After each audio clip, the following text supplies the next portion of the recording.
ఎక్కడ పనికి వస్తుంది? మన ఇళ్ళని పనికి వస్తుంది. మన పని ఏంటి? పాపిని క్రీస్తు వైపు తిప్పడమే కదా మన పని. మనకు అప్పచెప్పిన పని ఏమిటి? సువార్త చేయడమే కదా. గందరగోళానికి గురి చేయడమా? ఎవరు చెప్పిన పెద్దరికం మీకు?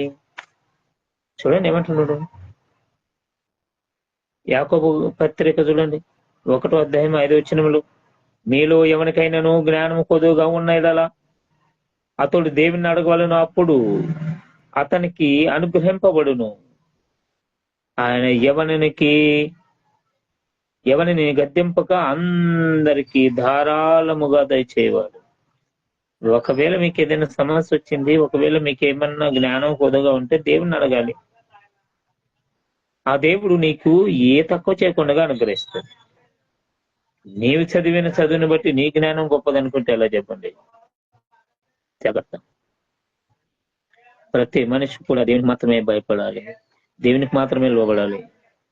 క్రీస్తువుని బురదలోకి నొట్టకండి.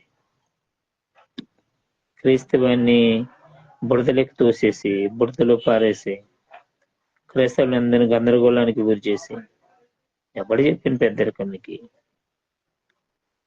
జాగ్రత్త. ఈ లోకంలో పేరు కోసము, ఈ లోకంలో ఉన్నటువంటి డబ్బు కోసము మీరు మనుషుల్ని భ్రమ పెట్టకండి. వాక్యానికి లోబడి ఉండండి, వాక్యానుసారంగా ఉండండి. మీరు ఎలా ఉన్నారో, ఏమి ఎత్తుతారో దానికి ఖచ్చితంగా ప్రతిఫలం పొందుతారు.